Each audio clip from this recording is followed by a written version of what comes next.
सकता हूँ वो ज़्यादा मेरी बात क्लियर कर देगा।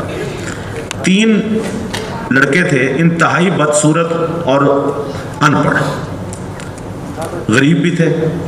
उनकी ख्वाहिश थी कि उनकी शादी किसी बहुत खूबसूरत लड़की से हो जाए। उन्हें पता चला कि शहर से बाहर एक पीर साहब रहते हैं, वो ये काम कर देते हैं। वो उनके पास पहुंचे और कहने लगे, पीर साहब हम चाहते हैं कि हमारी शादी किसी खूबसूरत और पढ़ी लिखी लड़की से हो, लेकिन हम बदसूरत हैं, हम अनपढ़ हैं, लड़की हमें खूबसूरत और पढ़ी लिखी चाहिए। पीर साहब ने कहा, अभी इसके लिए ना तुम्हें 1 रात का चिल्ला काटना होगा। यहाँ हम तुम्हें कमरा देंगे, तुम तीनों उस कमरे में ठहरोगे, कमरे की लाइट्स बंद होंगी, लेकिन एहतियात करनी है, कमरे में जगह जगह पापड़ रखे हुए होंगे छोटे छोटे।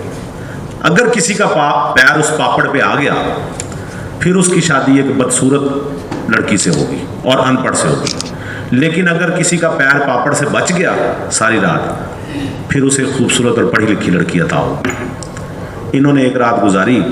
रात के 2 बजे साहब उठे कमर सीधी करने, उनका पैर पापड़ पे आ गया। वो उनके कारिंदे आए, पीर साहब कहने लगे, जी आप तो निकल जाए। दूसरे दोस्त बड़ी एहतियात कर रहे थे, वो थोड़ी देर बाद वो भी उठे, कहीं उनका पैर भी पापड़ पे आ गया, वो भी निकल गए। तीसरा बंदा चुप करके बैठा रहा।